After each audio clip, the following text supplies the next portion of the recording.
Wait a minute. Welcome. Ah, there we go. Welcome to the live stream here on Wednesday evening. Today is January 11th, and this is the first live stream that we're doing here on the Living in Coastal Virginia channel. The moving to and from the Coastal Virginia area. My name is Dan Inman, and so I help people move in and out of the area. My wife runs the mortgage team, does the financing of that. I was just out earlier today working with an investor to buy his first investment property. And so we're going to kind of go over a few general broad aspects of the coastal Virginia area. I do have Sean live on the stream with me today, so he's going to be fielding questions because I am a child in some ways that I can only focus on one thing at a time. There's Mr. Sean. Cool. I think we're on Facebook as well. Is that correct? Very nice. All right, so I'm going to go ahead and we're going to share. I'm still kind of getting off over a cough, so pardon me if I give a little cough there. Still got the lingering effects there. I'm ready for it to be done. All right, going over here. Show on stream. Oh, you got it over there, Sean. Thanks. All right, so we're going to start off with, let's talk a little bit about just this area in general. What is this area? So you said, Sean, if I went over here. Perfect. Cool. Is that showing up perfect? Yep. Good stuff. All right, so one of the fascinating things about Virginia Beach is we're one of the largest concentrations of population on the East Coast, which is super cool, super fantastic. I came here in 2003 as a young Navy man. Got to learn more and more about the area. And what I found to be really interesting was a lot of the Navy guys would say something along that's like, oh, it's boring there, there's nothing to do. And I find, one, that a place tends to be what you make it. And then two, they were dead wrong. There's plenty of stuff to do here. When I first moved here, we didn't have any microbreweries. I think O'Connor was number one. Is that right, Sean? And now we have something like 13 breweries here just in Norfolk. Some of my favorites would be like Bold Mariner. Some of them would be Smart Mouth.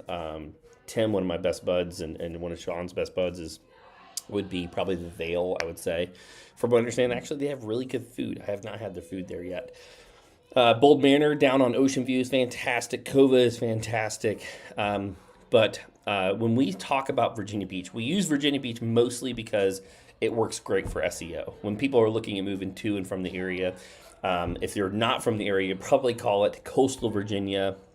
Cova Magazine is a good example of that. Cova Building Magazine. And sorry for the noise in the background. Wednesday nights we actually have a church small group, and so we're just wrapping that up. And some of the kids are leaving. They're being kids, and that's what they should be doing. But one of the things that we find consistently is that when we're doing SEO, like you'll see some of our titles are Virginia Beach, Norfolk, Chesapeake, because they tend to be the cities within the Hampton Roads area, and that's another name that people call it, Hampton Roads, Tidewater area. 757. What else would you say, Sean? 7 cities. The 7 cities, and it's actually even more than 7 cities, but it is about a population of a little under 2 million people spread out over several different cities. But we use Virginia Beach consistently, and Virginia Beach has ranked. Before 2021, I believe they had like 9 years in a row that it was rated as the safest large city in America. And that's populations between 200,000 and 800,000, which is fantastic. And the way that they rank that is, the amount of crime per 1,000 people. Just this last year, I have this little article here up saying Travel Magazine names Virginia Beach amongst the best places to visit for 2023. And Virginia Beach is pretty daggone fantastic. I personally live in Norfolk. I've lived in Norfolk. I've lived in Virginia Beach. I loved both. Different vibes, different things kind of going on. Sean, have you ever lived out in Virginia Beach? I haven't. Only Norfolk and Chesapeake. Norfolk and Chesapeake. Yeah, I had a condo out in Virginia Beach when I first got married. It was on a on a golf course. I think I bought it in 2007, something like 168,000 or something along those lines. It's probably worth about 250 today. And a great little place. And we ended up moving back to Norfolk for a couple different reasons. For us, that's where our church was. That's where the majority of our community was. The reality of living in coastal Virginia, though, is there's a little bit of something for everyone. If you want to live in one of the most diverse and accommodating of any lifestyles, Norfolk probably is one of the best places for that to be. If you want to have some old world architecture, Norfolk and Portsmouth, a little bit of Newport News, has some of the oldest homes in the area. I personally live in a 1912, I guess what we call like a salt box style house with a big wraparound front porch. And that's one of the reasons we fell in love with it, because it's hard to find that style of house out in Virginia Beach or in Chesapeake. So if you want new construction, you might end up going into South Virginia Beach. So pardon me, let's go over here and look a little bit. Whoops, I pressed the wrong button, I think. You're good. Oh, That's me. that's you. Got it. Let me see here. Trying out some new views. Cool. All right. So general map overview, right? And so, and I'm going to pull up Google Maps here in a second to dive a little bit more into this. But when we talk about the 7 cities, you have Virginia Beach, you have Chesapeake, you've got Portsmouth, Norfolk, Hampton, and Newport News. So when you're talking about the 7 cities, I believe those are the 7 that most people are talking about. Suffolk is in there, Isle of Wight County, Southampton County. I have actually had a listing all the way out in Franklin. I have another one coming up this next year, all the way out in Franklin. And that's about an hour drive from Norfolk. I don't prefer to go that far, but hey, when business calls, sometimes that's the trek that you make out there. I have sold houses all the way up here in Gloucester County. Again, about an hour and 15 minutes just to be up here. But again, when the client calls, and there are some multi-million-dollar homes here on the water in Gloucester County, and there are $200,000, $300,000 little homes on a couple of acres out here in Gloucester County. Williamsburg, very, very popular area if you're a lover of history. There's some big, Williamsburg has one of the largest planned gated communities, Ford's Colony, out here, and there's some beautiful, beautiful homes. They do the lighting of Williamsburg, which is a great fireworks show if you ever want to go up there. Hampton has some Buckrow Beach, which is a little beach along here that is wonderful. Becossin, I have had a couple clients in there. So I've chosen to live in Norfolk. We may eventually let's go ahead and go over to the map here. So real quick, let's go to here and let's go over to maps. All right, so let me zoom out just a hair. Can you see that well, Sean? Cool. So the beauty of Norfolk, in my opinion, is that it's really centrally located. It's got a decent amount of waterfront property. And I'll continue on my thought that I had a few seconds ago. One of the things you'll learn about me is Sean does, my editor, do a really good job of making me seem like I'm a very concise person. I am not. Enough laughing over there, Sean. With the power of editing, you get the ums and the ahs and all of Dan's rabbit trails cut out. But the beauty of the live is going to be that I get to go any rabbit trail I want. So I'm going to do that. So I've lived out here. That golf course community was down here in Virginia Beach. Loved that area. The only reason we left was to come back to Norfolk was for the community that we had, for the church that we were a part of. And so we now live in an area right here in Larchmont, right north of Old Dominion University. When I first moved here as a young Navy man, I got a chance to come into this neighborhood, and I was like, this place is cool. I love all these old homes. Actually, let me pull in, and I'll just kind of give you a sense. So Jamestown Crescent here. So if I go to Google Street View, you can see it's just all these wonderful old trees, beautiful old homes.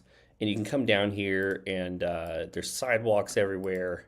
We go down into Carroll Place here. You have this, well, actually, that's an old photo. The house is no longer there, and a brand new construction house is there. This right here is called Triangle Park, and a lot of the locals will come here and bring their dogs and their kids, and if there's like a food truck that comes in every now and then, that comes right here to Triangle Park. And this is a great place to watch sunrises and sunsets. So let me zoom back out here. Orient here. Boom. And as we'll probably stay here for the foreseeable future. But if I were to move, one of the things you'll hear me say often is, if I could wave a magic wand and make anything happen, where would I move? And I probably would move out here to Virginia Beach, on the water somewhere. And I think Virginia Beach waterfront is just different than even Chesapeake and Maybe the North Shore here is another unique one, but you've got the river, right? And then you've got the Chesapeake Bay, and then you've got the ocean front here. One of the fascinating things about Northern Virginia Beach is you have all of these waterfront properties. I was just out. I had a client that lives. His parents live here in near the Princess Anne Country Club, and they live here along the water. And I had to go drop off a closing gift because he had a big party at his parents' house, and dropping off the gift, and I get to see them, and they're along here in the water, and we're watching the sunset. Greetings from Newtown Road. G Stacks. Hey, man, thanks so much for being on. If you have any questions, feel free to pipe in with any questions you got. Are you local or from Newtown Run? Little smack to the face there. Man, So Virginia Beach. yeah, back to the live thing and making mistakes. Sean, King, I even need you to edit that on the back end and make me not look as dumb. But they got a place out here on the water, and just we're oriented north, east, south, and west. And their view here on the water is just so beautiful. The sun was setting. They had this place on the water. They've got like, what are those things? Those donuts that you sit in. Why can't I think of that? The water toy. Oh, like an inner tube? Inner tube, thank you. And so you've got the inner tubes out there. Just a beautiful, beautiful scene this last summer. And what if I could wave a magic wand, I probably would be here right in Allenton, across the water from First Landing State Park. I've been in here on Broad Bay on a boat, and this is just a really special place, especially here because you can go and you can park your boats here, and having a house that faces a national park or a state park would be super, super cool. Sounds like my kids are making noise in the other room. So. A couple things to just think about, like if I was going to talk about walkability, I think is a huge one for a lot of people. They want to go out their front door and they want access to things. And I don't think there's just any place in Hampton Roads that does this better than Ghent. So as we zoom in here, you'll kind of see, actually let me switch over to the layers. Guest here. What's up? Oh, what's up, King? So King, after this, he might go in and make me look a little prettier. King, I couldn't for whatever reason, buddy. I couldn't get the iPhone to work for the camera, so we're just working with the FaceTime camera, brother. So King is our editor out in the Philippines, and he's the one that makes me sound somewhat intelligent. Sean makes me look good on camera. King makes me sound good. So what you can kind of see here on the map, all this yellow right here is the places where all the shops are and places to go eat. And then if I switch back over here to layers, you'll see exactly what I'm talking about. So here's O'Connor Brewing Company. This was the first brewing company here in Hampton Roads, I think, altogether, and it was in Norfolk.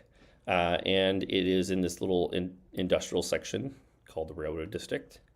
There's a fantastic place called Fish and Pig. Union Taco is wonderful. Coalescence Coffee Company. This has become a super cool hip place to go. That's what us 35 to 40-year-olds say to try to stay relevant. And then you've got, obviously, the railroad right here. As soon as you kind of cross over those tracks, you'll be into an area which is kind of predominantly known for shopping, and that's along 21st Street.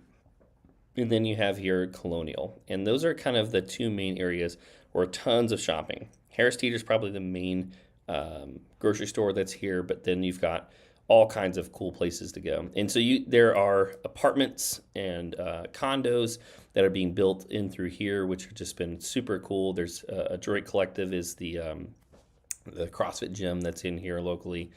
Let's think of some other places that I think are fantastic. Trying to do Virginia Beach a little bit. That's the name of our stream. Well, I'll try to show the whole thing. So we got taste. But if I was gonna, we're talking kind of generally about different areas.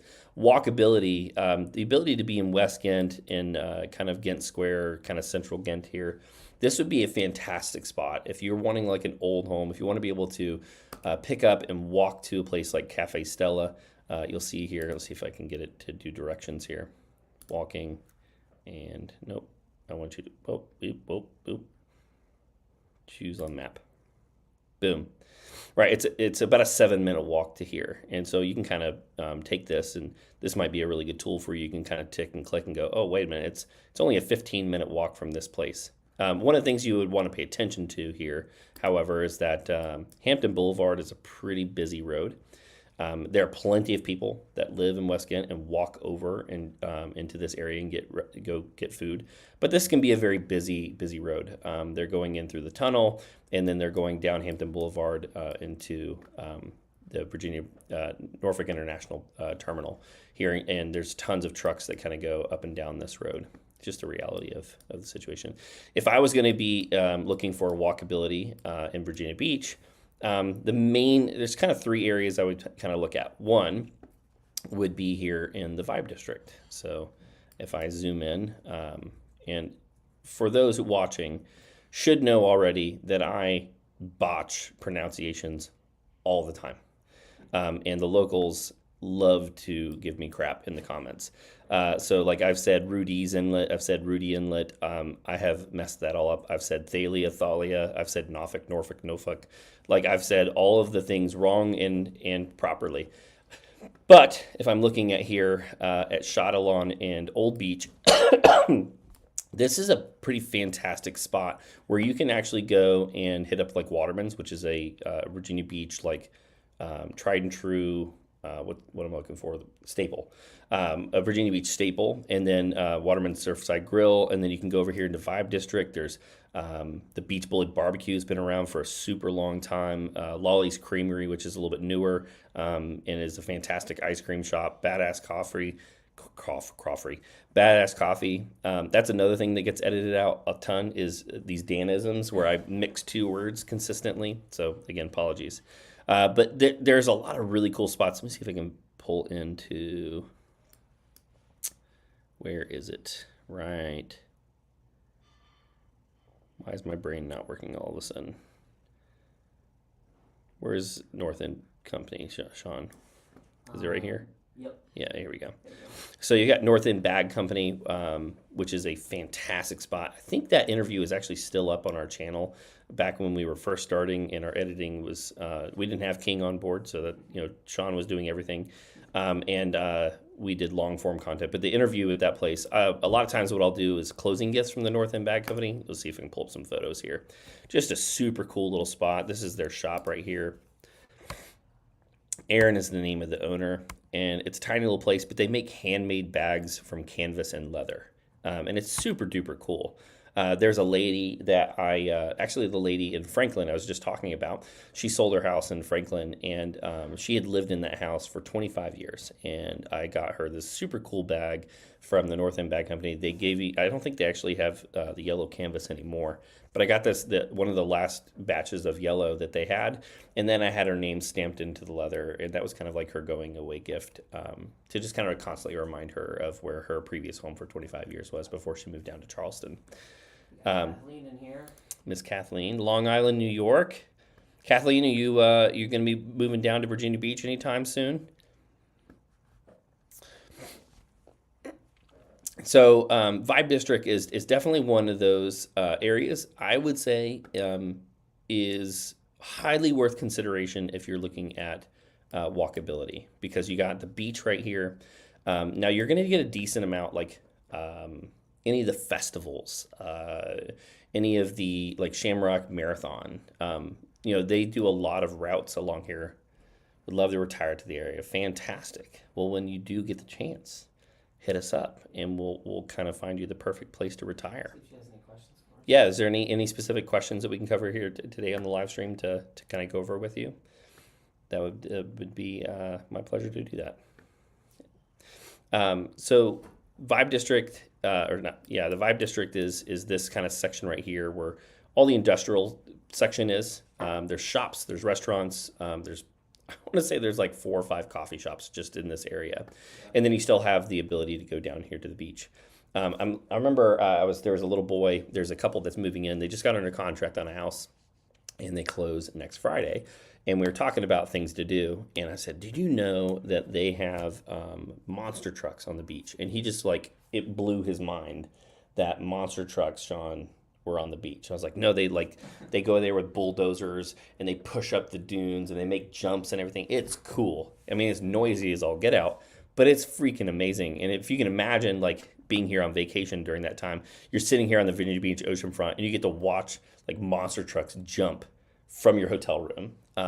Virginia Beach is got a lot of cool things going. Do you know any of the boat restriction for local waterways? You know what? I think one of the things I want to do with these live streams is actually bring on. My wife is hosting a big class tomorrow. Sean's going to be helping out with it with a couple of different city officials talking about short-term rentals and regulations in Virginia Beach, Norfolk, Chesapeake, because each city has regulations on what they allow and don't allow.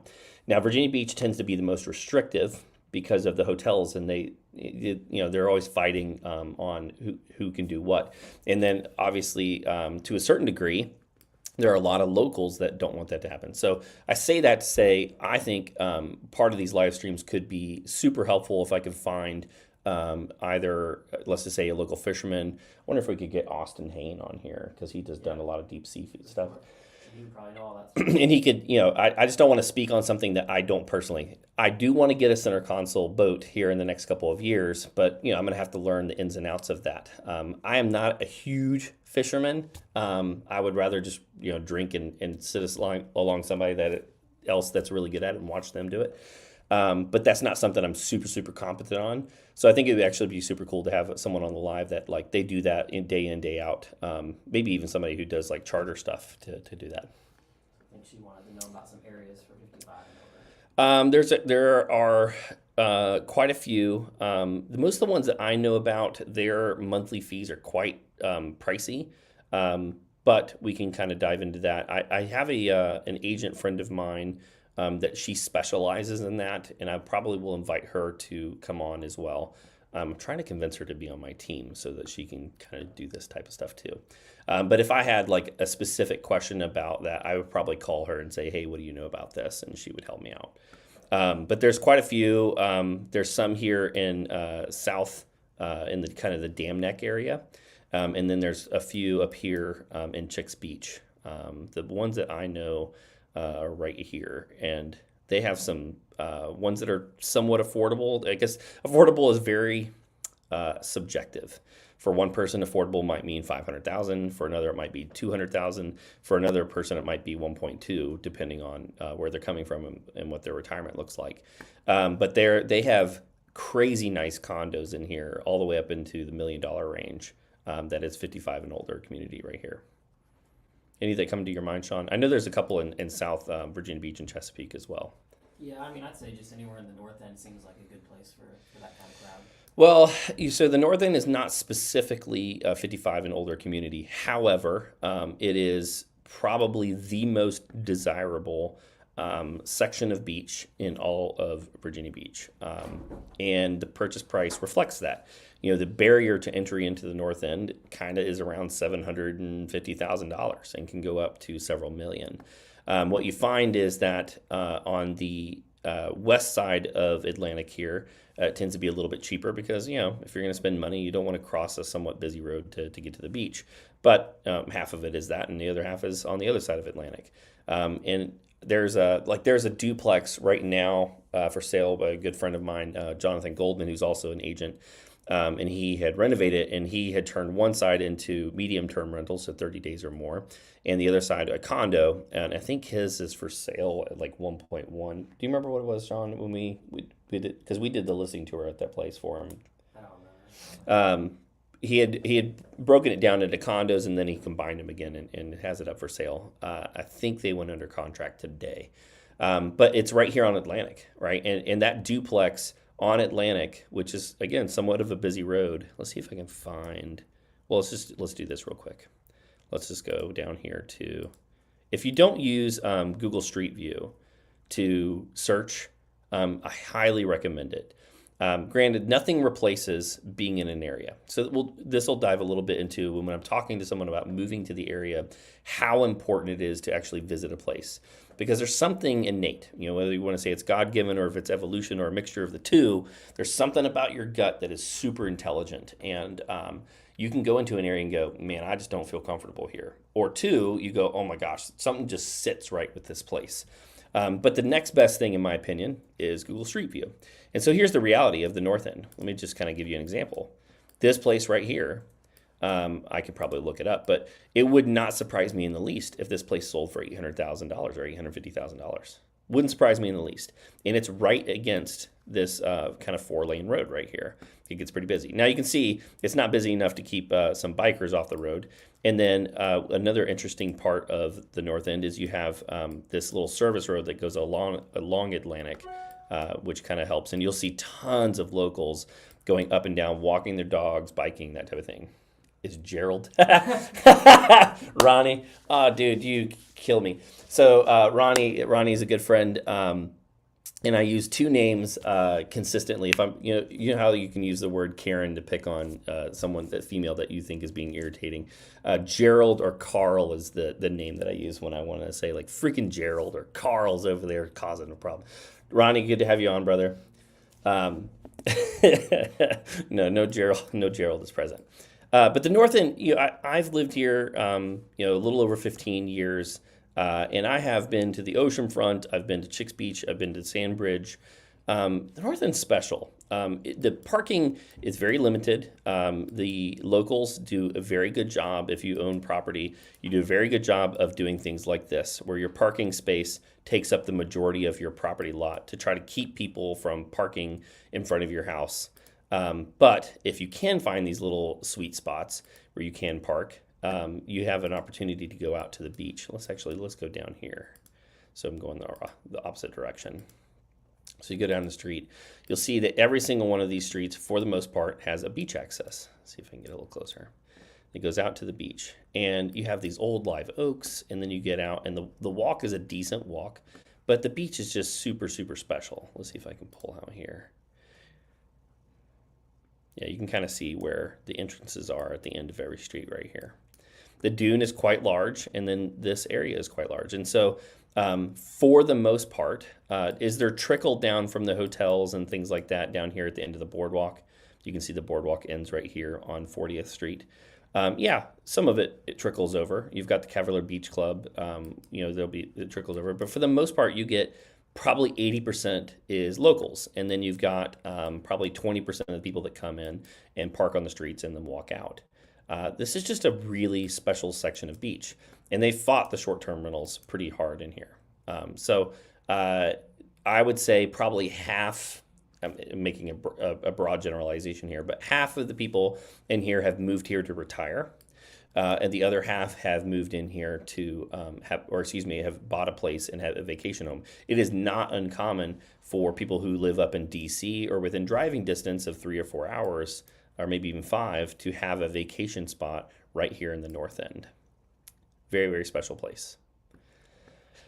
Next would be, I think, Chicks Beach. It's going to be a little less expensive in here, but like one of my favorite places, if I was going to, let's say my mom was going to move into the area, and she said, hey, Dan, I don't necessarily want to be in a 55-year-old plus community, but I really want to have access to a beach doesn't have a lot of tourists in there. Is close to First Landing. One of my favorites here is this section, and I believe it's called Cape Henry Shores. My memory serves me correctly. Let's see if I can. Sometimes if you zoom in at the right distance, it'll do it. Well, maybe I lied to you. Well, it would be this section, because you can see the trail right here goes right into First Landing. We have a video on our channel of this neighborhood, and you can kind of see right up and down it. What's up? That's Cape Henry Shores. I call it right? Cool. All right, good.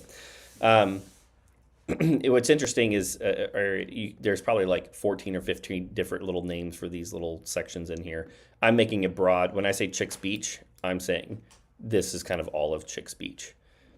someone who's lived in this neighborhood right here for 50 years is going to call me out and say it's, called something else, but, they're not on here. So it's my stream, not theirs. So Chicks Beach is just short for Chesapeake Bay, and this is the Chesapeake Bay. So Ocean View is another area that I think is quickly becoming walkable. So kind of going on that walkability. East Beach is a very cool neighborhood. Let me go down here into the street view. You'll see what I'm talking about here. Boom. The lots are much tighter together. Some of these are much newer construction. You'll see that there's a good mixture of styles of neighborhoods. So this is like two condo units right next to each other. These right here are townhomes that are right next to each other. They've got some condos in here. They have some single family that's in here. But this is a planned community, and it's got just a huge mixture of styles of property in this neighborhood. I actually had someone that was moving here for a job at Old Dominion University, and they bought right here in East Beach. Showed them some places in Ghent, showed some places across Norfolk, but they wanted to be within ish driving distance of the university there, and they ended up picking right here in East Beach for a couple of reasons. One, they have a community pool. If you care about it, they have a huge community chessboard here, if that's important to you. And then, again, you can kind of see that a lot of the lot lines are pretty tight, but there is an HOA or an association that dictates on you got to keep your stuff clean. Things must be tidy. You can't have fake shutters in this neighborhood, so you gotta have the money to replace some real shutters. But the architecture and planning in this neighborhood is hard to beat. The same planner that did this neighborhood did Seaside. They also did the one down at the Cavalier at the Yacht Club. Let me go a little fast there. If I come down here to the Cavalier, they helped plan this one right here. And you can see all the little homes that they've done. Actually, well, Google Maps isn't fully updated. But this, when I say walkable, the neighborhood is very, very, it almost pulls you out. You want to go into the neighborhood. It's very, very beautiful. It's very well planned. And then you can kind of easily go across the street here, and you've got a couple places to eat. Cova Brewing Company has become a staple of the area. They have not only, pardon me, one second. Sorry about that. They don't only have great beer, but they also have coffee in the mornings. And so this is quickly becoming a great area. And I would say all the way to Bay Oaks Park.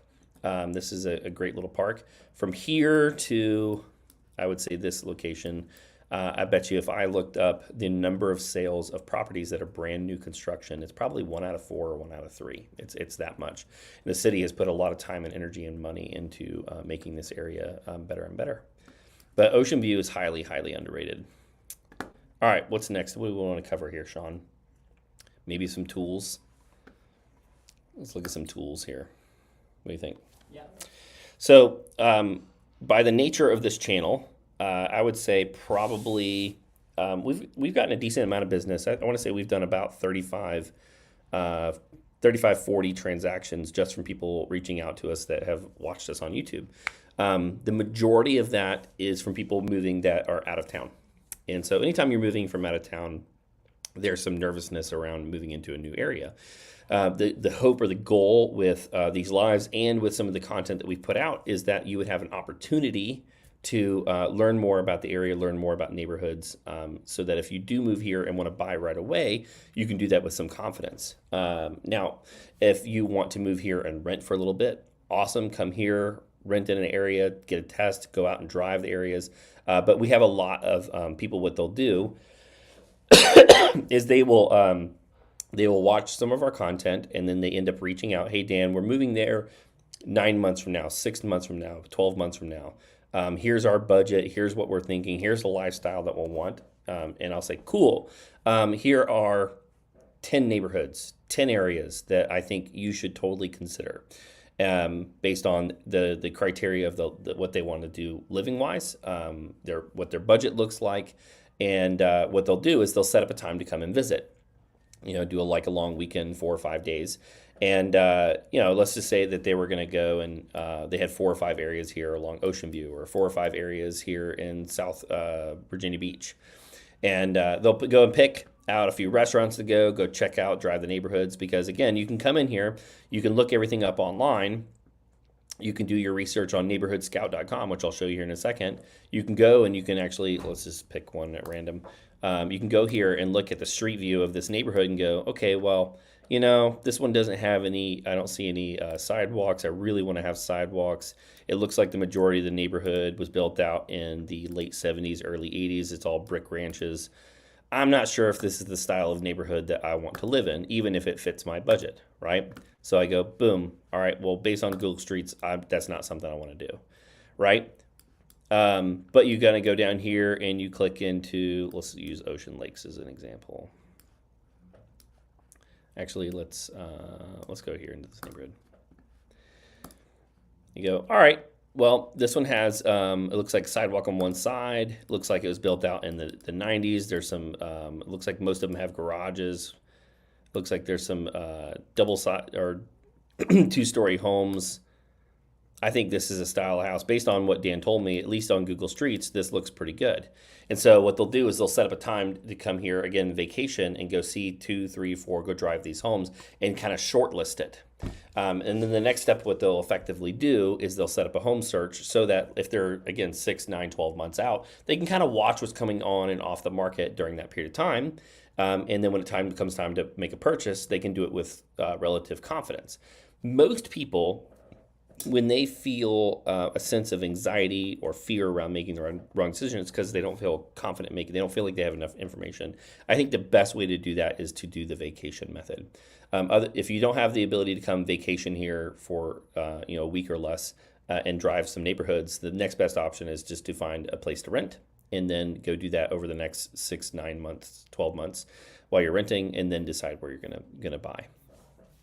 All right, let's, one of those tools. So crimegrade.org is one of the nicer tools that you can use. And so let's just type in 23551.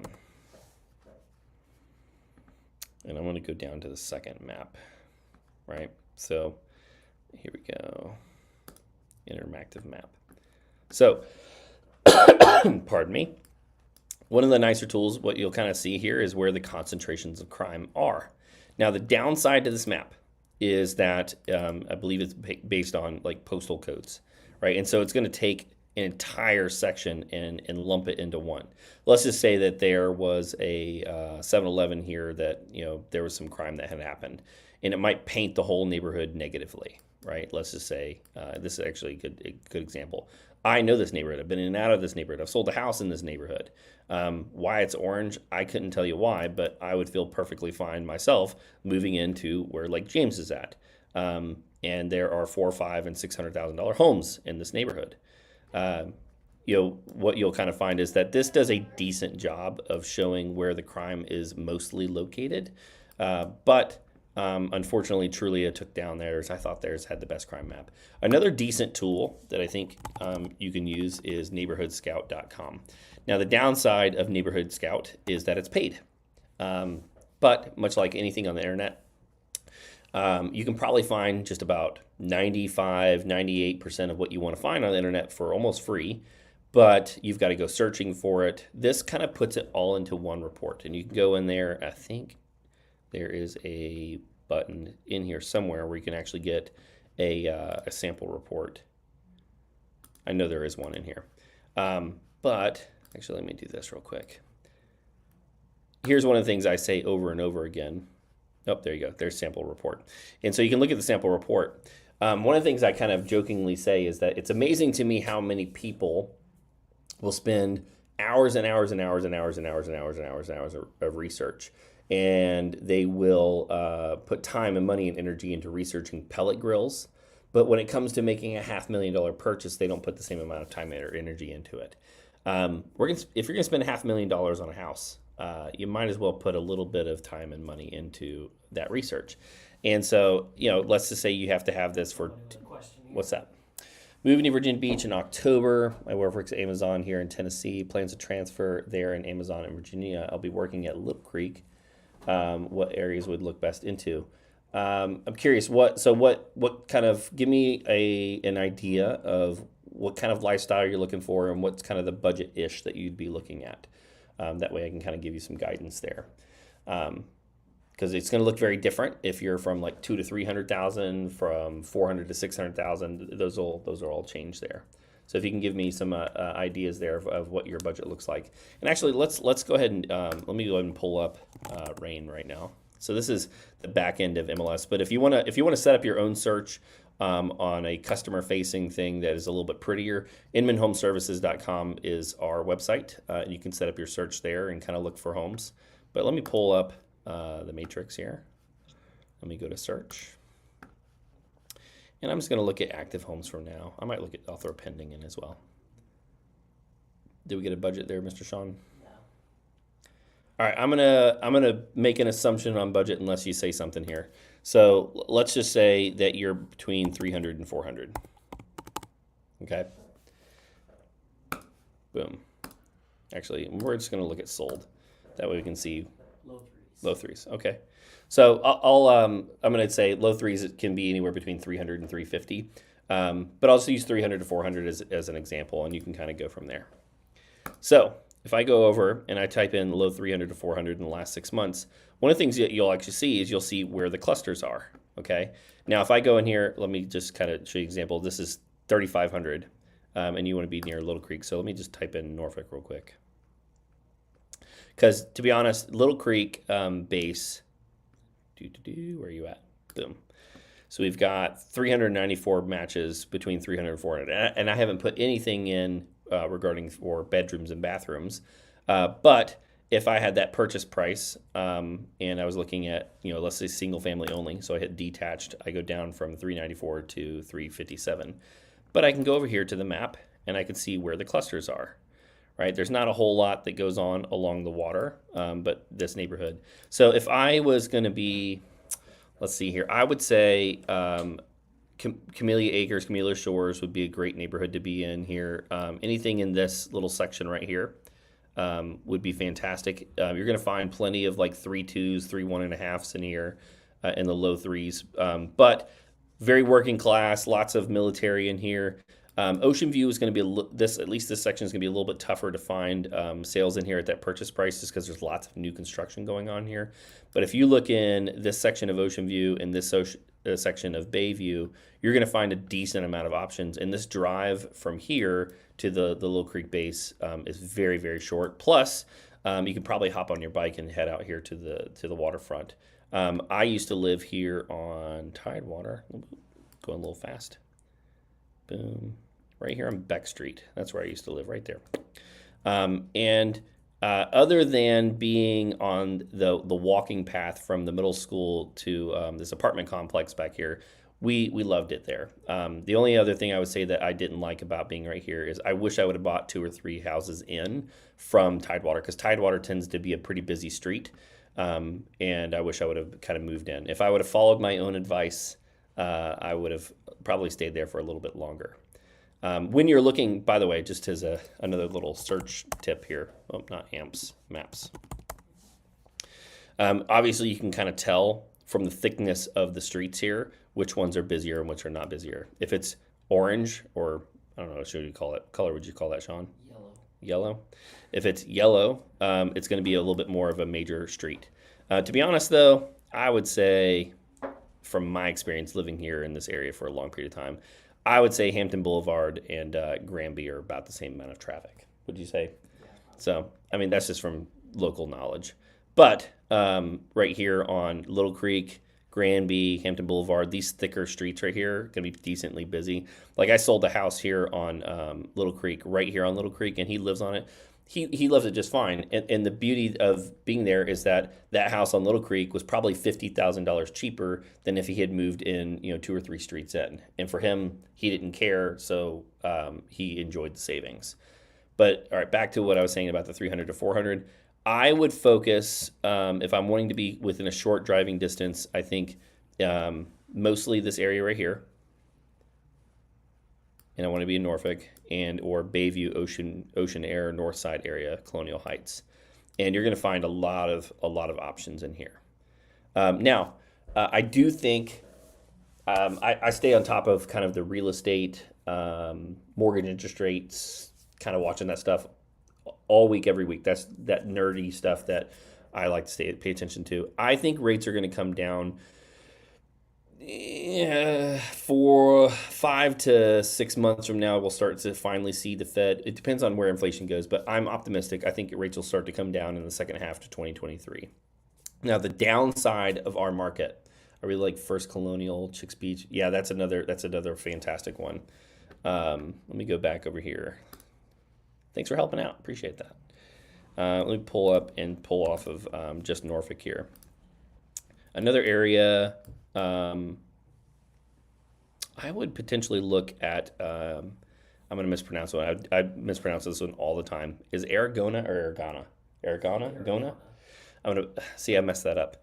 And I have a client that lives in there, and I still mess it up. Aragona Village, kind of the Thorogood area. This kind of north. This corridor right here, you're going to find a decent amount. But the nice part about this little section right here is that you're really close to Town Center, which has a lot of great shopping, and it's a little bit more central to the entire area. So the driving distance from here to Little Creek or here to Little Creek is going to be about the same. And then you're a little bit closer to Virginia Beach oceanfront. So if you like going to events, plus you've got it's called the, what's the amphitheater down there called? Who knows these days? Did they change the name of it again? They change it all. It was the Veterans, Navy. Helmets. Was it Navy? No, it was CRUD. Veterans United. Yeah, I think. They may have changed it again. Who knows? But there's lots of concerts down here. United, Veterans United. There you go. So this one might, if you're wanting to be a little more central to the area. But to be honest, I don't know. If it's me, I don't really care whether I live here or here. The driving is 15 minutes here, 15 minutes there. Our area is not terrible for traffic, unless you're going during peak times. And even then, in comparison to other major markets, the traffic here is really not that bad. So when people complain about it here locally, I'm like, dude, have you ever driven in DC or LA or New York? It is just disgusting up there. I will take my extra 10 to 15 minutes of traffic. Now, does it irritate me? Sure, I get irritated, but it's just nothing like other areas. If you want to be closer to downtown, another little corridor. I have a couple clients that live here in Roland Park. I would potentially look at Lafayette, Winona area. This could be Fairmount Park, could be pretty decent. Just make sure that if you're looking for anytime you start getting closer and closer to downtown, you want to try to check out to just make sure you're looking at crime maps and crime statistics. Another one, I forgot to mention, was if you just type in any city, Norfolk, let's just say crime map, you can actually go into Norfolk has their own right here, and you can kind of see what's being reported there. All right, that can be super helpful. Good question though. Are you only looking, if you're still on, I'd be curious, are you only looking at Norfolk, or would you consider Virginia Beach as well? That's all right. Cool. All right. I'm going to go and look into the second half here. What time are we at, Sean? About 10 minutes left. Okay. All right. I'm going to wrap up with a couple little key concepts here. So let's go over and look at our market update. So if I go over here into Domus Analytics, this is kind of our analytics behind the scenes here. You're probably seeing a lot of things in the news about what's going on in the marketplace. And I think what we would look at here is market insights. I lied. Mr. Danger Roosh is still there. Yeah, let me pull back. I think I still have it up. Maybe I don't. I lied. Well, here I can tell us kind of what Amazon facility you're talking about? Because there's a bunch of them around here. Yeah, I think he's looking at the one in Virginia Beach. There is one in Virginia Beach. I know there's one in Chesapeake near Greenbrier. I've been by this one down here. I would say if you're going to be around here, any of the Green Run, Salem area, you're going to have a decent amount of options in here. Once you start getting into South Virginia Beach, it starts getting a little more expensive. But this whole corridor right here is a decent area.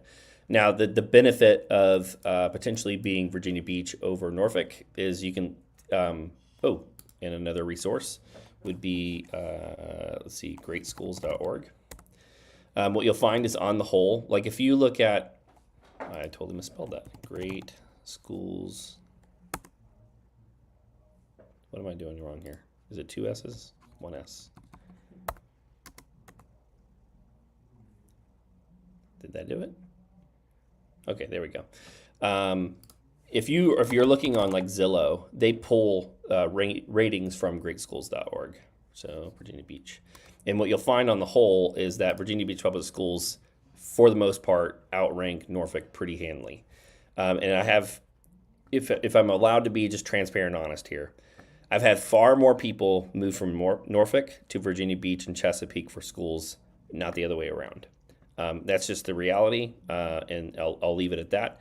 But you'll see that there are a decent amount of highly rated schools in the Virginia Beach public school system. So if you're not wanting to pay for private school, Virginia Beach public schools tends to have a greater variety and offering when it comes to highly rated public school systems. Remember that online ratings are sort of like Amazon reviews. You have people who will leave 1 stars because the packaging was wrong or something along those lines. You tend to have the most vocal at the bottom and at the top.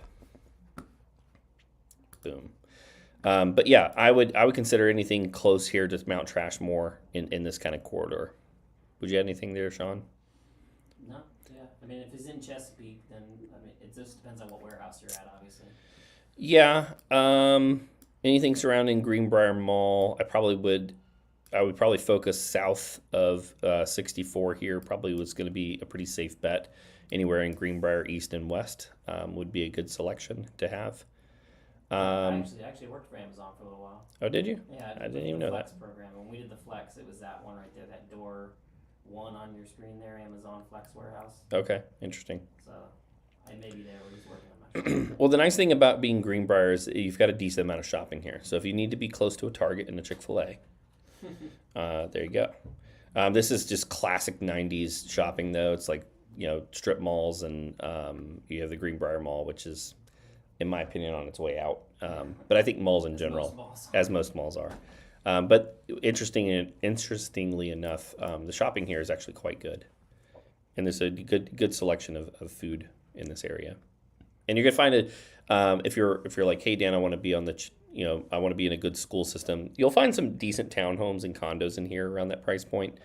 It really just kind of depends on the amount of space that you need.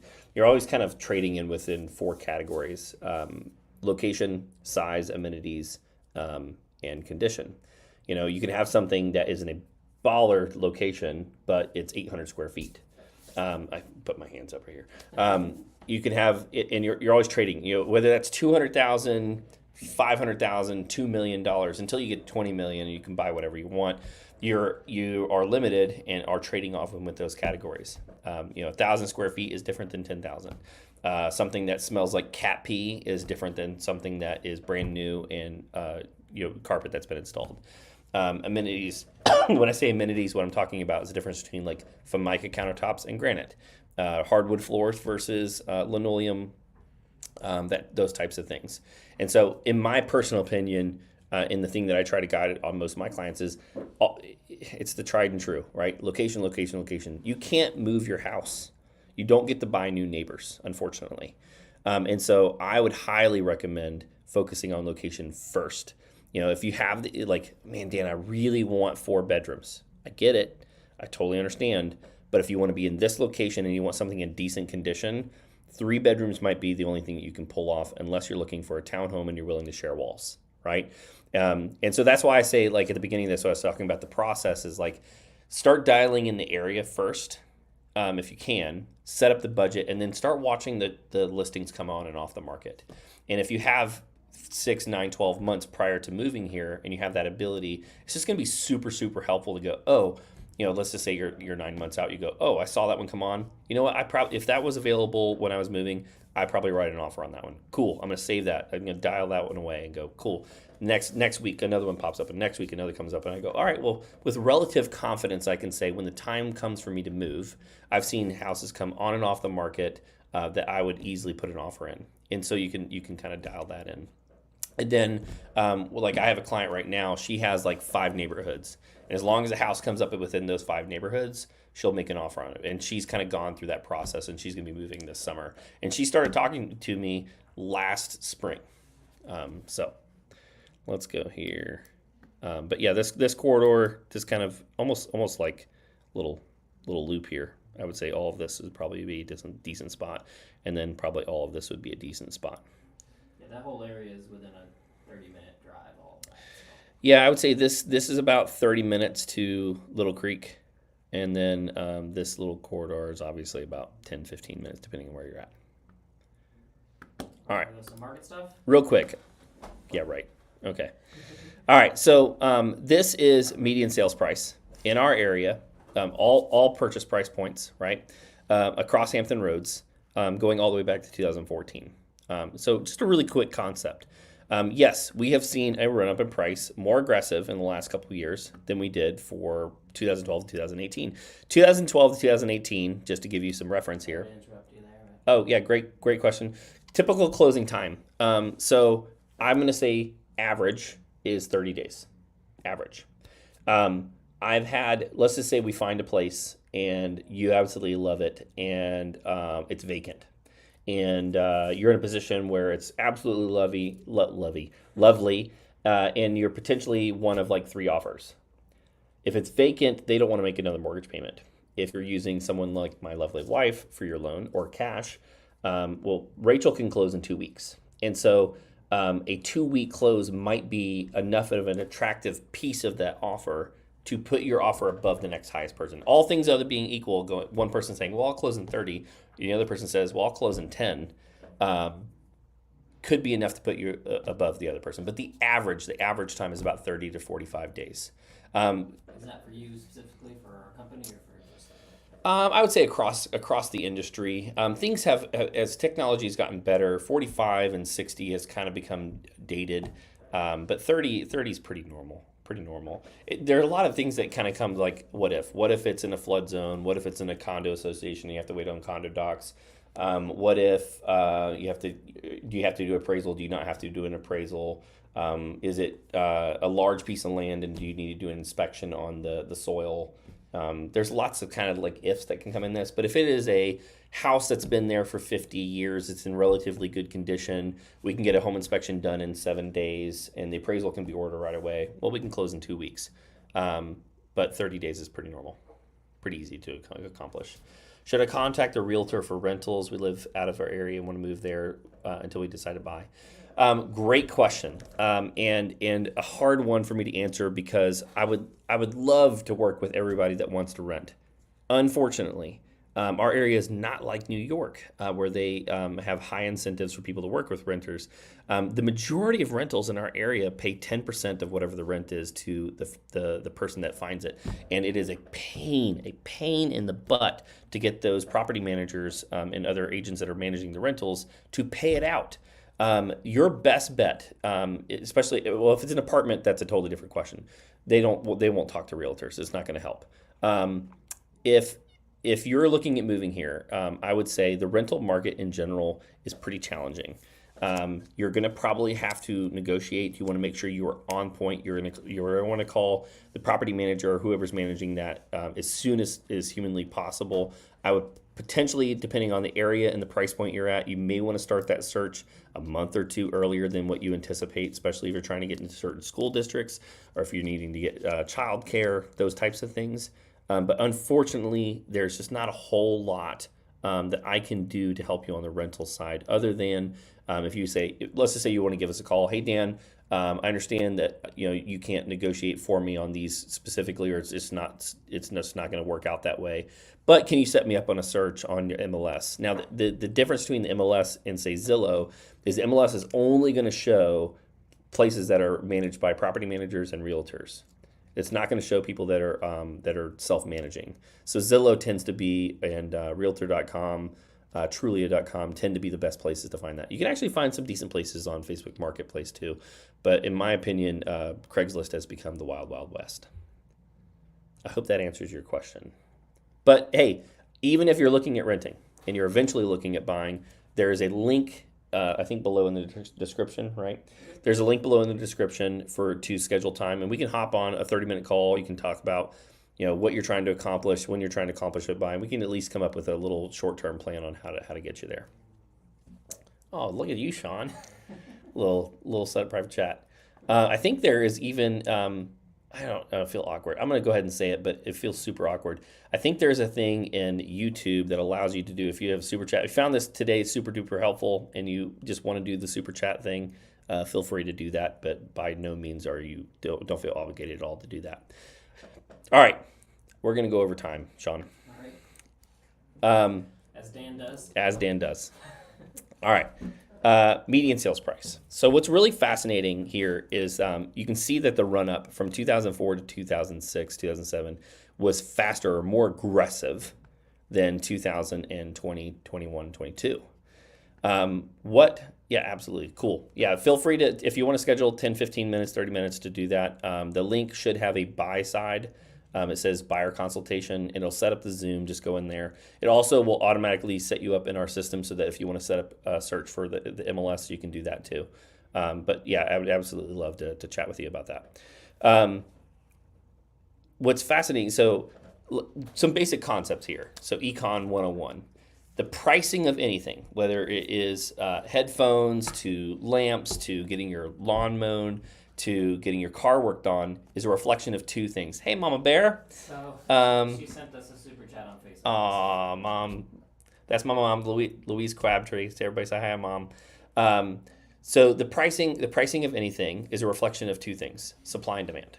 Okay, how much of something is available, in contrast to how many people are able to make that purchase, or willing and able to make that purchase. Okay. And so when you have this aggressive of a run-up, one of two things or a combination of the two things has to exist. Either one, the supply has to go down, right? Because if you have a lot of people that want to buy something, but limited supply of something, the price goes up, right? Or you just drastically increase the demand. If the supply stays the same and you drastically increase the demand, prices will go up, okay? So when we have this aggressive of a price hike, what you would assume is that either one, supply went down, or demand went up, or some combination of those two. So, well, we can find that out. If I go over here and I look at the amount of active listings during that period of time, wait for it to load, what we find is really, really interesting. We went from 3,100, 3,500 listings to over 16,000 during that period of time. A quadrupling of inventory. So your brain should be sending you an alarm right now going, wait a minute, I thought supply had to go down for prices to go up. We had a quadrupling of inventory, yet prices went up that quickly. That should tell you how stupid and ridiculous underwriting practices were during that period of time. When you talk about ninja loans, no income, no job verification, if you could have a pulse, if you could fog a mirror, you could get a loan. That's what was going on during this period of time. It was dumb, right? So go over here to what I said about a balanced market. Earlier I mentioned a balanced market from 2012 to 2018. This was a balanced market, and I'll show you why I say balanced here in just a second. We had anywhere between 12 and like 15,000 listings, and this is where we're at today, way back down here. So we have a supply problem. We do not have enough homes for the people that are looking for them. And the people that are in the homes right now, something like, I think it was 92% of all homes have a mortgage below 50 or 5%. 50% of all mortgages right now are below 3.5%. So you have this kind of rate lock problem that's going on. Well, why would I go out when houses have gone up 20% in the last 2 or 3 years? And interest rates have gone from 3.25%, which is where they were at last December, and they're now at 6.25% today. Why would I go out and spend that much more on a property? I'm just going to stay where I'm at. And so less and less people put their houses on the market. Just to kind of drive home the point of COVID, I remember because it was my birthday weekend, March of 2020. Well, when half the population believed that COVID didn't exist and the other half of the population believes that it was the worst thing on the planet Earth, go figure, a lot of people don't put their houses on the market. Makes sense. So inventory plummeted during this period of time. And at this exact same time, so just kind of show you here, this is a website I use called Black Knight. They have a lot of great data here. Actually, you know what? All right, guys, let's get nerdy, right? So we're looking at data. Let's get the glasses on, be a little nerdy here. Interest rates. So this green line is interest rates. Interest rates. I have this other chart that goes back 50 years. Actually, let me see if I can pull that up instead. Give me 1 second. Data reports, mortgage monitor, and October report. Look at this, Sean. I'm not terribly slow. All right. Well, this is, if you love data, the mortgage monitor by Black Knight goes way in depth. All right. So here's what I'm looking for. So this one goes all the way back to 1976. This is interest rate. We had the lowest interest rates that we had for 50 years. From COVID to basically the beginning of 2022. Okay. When you have some of the lowest interest rates that we've had in 50 years, and you have inventory at all-time lows, supply down, cost of ownership, so demand goes way up, right? What do you expect except for housing prices to go up? Rick Sterling, brother, good to have you on.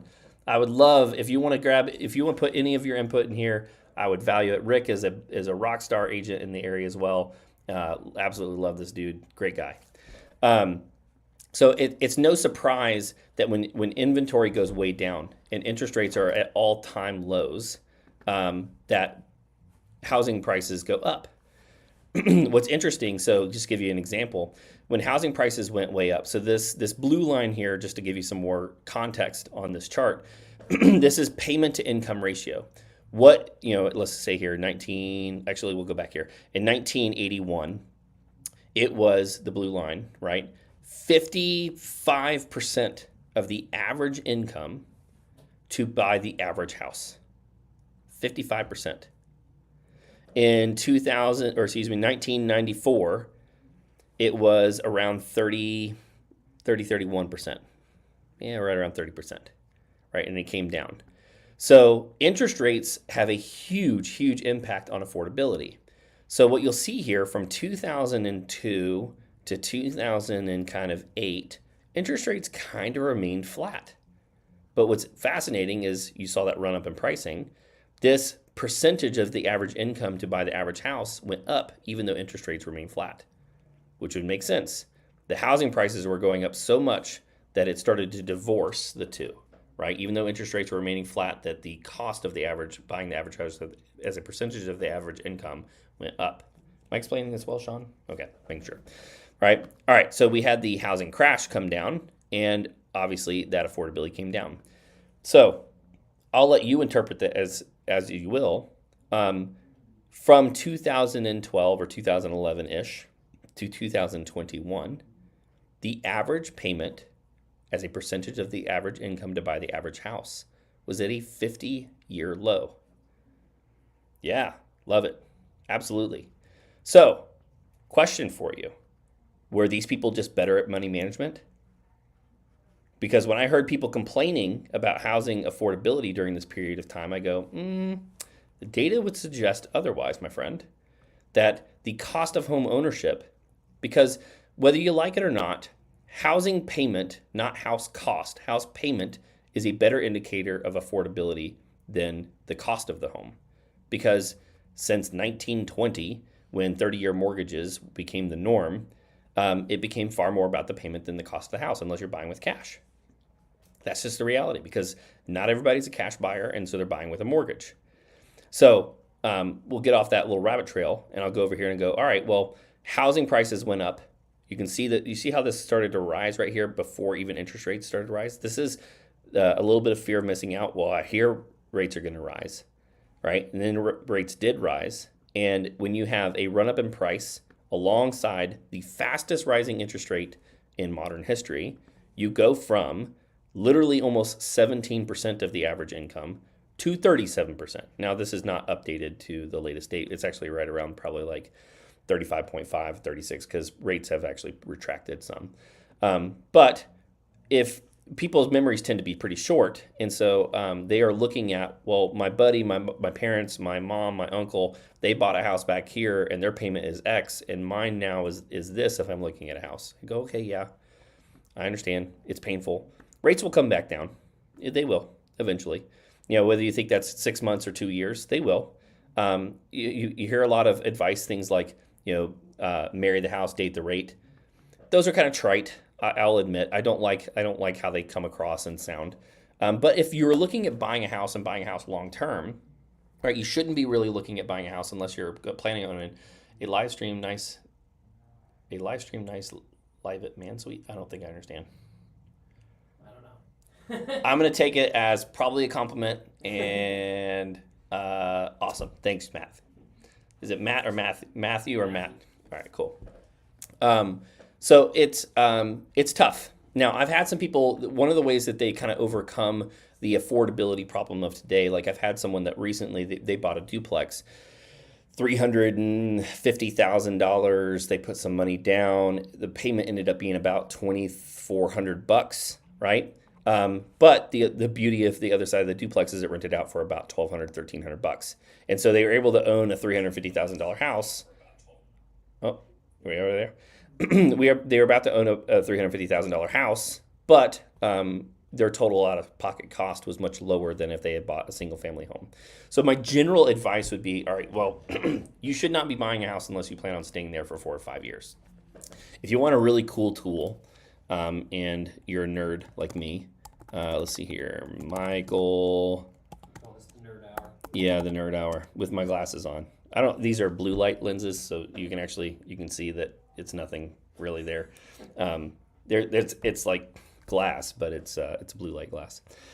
Michael, Blue Jay, rent versus buy. And this is my favorite one. I think this is the best one that's out there. There are simpler ones, but this one can get super nerdy if you want to get super nerdy. And you can go in here and hit deluxe, and you can see, all right, well, I'm looking at a $400,000 house. Ah, sweet. Very cool, man. Hey, if you're looking at it buying in the next year or two and you want to hop on and kind of create a custom plan or just talk about that, there's a link below in the description. You can jump and grab 30 minutes of my calendar. We can chat about that and what that might look like. But if you're looking at renting, hey, no, cool. Welcome to the area. Love this area. I've lived here now for 17 years. Let's see here. It's been that long already? Moved here in 2003. That makes sense. Yeah. No, that would be 19 years, right? Yeah, 19 years. Yeah. 19 years. Late 03 too. So, all right, rabbit trail again. So you can go in here and you can plug in your down payment, 7.25. Not bad. Matt, killing me, brother. You didn't use me. Hurt my feelings, brother. I'm messing. So you can go in here and plug in what your interest rate you're going to be. Whether you had your closing costs. This says rolled into a mortgage. That's a little bit of a misnomer, but you can say, you. Do the math. Do 7.25. Yep. Okay. Cool. Yeah, we'll do 7.25. Boom. Did you have PMI, not PMI? What was your credit score? Is it FHA or conventional? What were your closing costs? What was the initial maintenance you had to put? Like, it can get pretty nerdy in the weeds here, and you can go and plug all of this out. Right? What my homeowner's insurance is. Am I in a duplex? Do I get to collect monthly rental income? What is my assumption on? Yeah, I know Debbie. Yeah, I know Debbie. She's a great agent. I mean, again, hurt, emotional. I'm gonna go and cry in the shower later because you used Debbie instead of me, even though she's a great agent. I'm just personally offended and emotionally distraught. All right. So you can go in here and plug in the appreciation, what you assume that's going to be. I tend to be conservative, right? I'm probably going to be around 3%. I think historically for the last 80 years, it's been something like 4.5% or something along those lines. You can say, all right, well, I think my closing costs are going to be, and I would plug in 7. I think that would be the average. That's assuming you're not paying any buyer's closing costs on that side. Right, initial value. You can go in here and plug in what your tax assumptions are and everything, and you can see, hey, after what period of time does it make sense to rent versus buy, right? So let's see here. Okay, well, this is renting. There's no way you're going to rent for that much. So let's say $2,500. We say rent is probably going to go up a little bit. And this also assumes that you're going to invest the difference if there is a difference between renting and buying. Okay, I can tell you, no one I know have ever known, client-wise, has actually run this calculation and said, well, you know what, I'm going to rent instead, and the difference between renting and buying is $300. I'm going to make sure I invest that $300. Just most people don't do that, okay? So, and this goes, all right, well, I'm going to pay 25% on capital gains. My return on my investments is going to be 8.5%, right? And this goes, hey, buying becomes profitable in year 7, okay? And I go, all right, well, by the numbers, I now know based on all of these assumptions, purely nerdy number-wise, it doesn't make sense for me to buy unless I plan on being there for more or owning it for more than 7 years, right? So you could say, all right, well, after 7 years, I'll move out and I'm going to go ahead and rent it out after that. Okay, well, then it still makes sense, right? But if I don't plan on, if I plan on moving before that, it may not make sense for me to buy. Now, are there reasons to still purchase? Like maybe you just hate having a landlord. Maybe you don't want someone telling you whether your mother-in-law can come visit. Maybe you do. Maybe you don't want someone telling you whether you can have a pit bull or not, or a specific breed of dog. Maybe you don't want someone telling you, hey, your rent's going up. Maybe you don't want somebody telling you, oh, by the way, I'm selling my house next year, get the hell out, right? So there are plenty of non-ROI reasons not to just rent. But if you want a purely analytical way to do this, this is the best one I know how to do that, right? Let's just say that you are the equivalent that what you're looking for is $3,500. Okay, well, renting becomes profitable in year 3, and you just have to realize if you're a math person like me that you go and you change any one of these assumptions and it changes the outcome. Okay, so I think this is a fantastic tool. I have gone on and on and on here. I think I could go on and more. I love these analytics, but we'll save it more for another live stream. I hope this was super duper helpful. Please let me know down in the comments if it was, or if I just went on rabbit trails, or if I should tell more jokes. I do have a really good joke for today. You ready, Sean? I'm ready. I saw this one on TikTok. Now, it's not going to be as good because the little boy that told the joke was hilarious because he's itty bitty, and he's actually holding a chicken. Sean,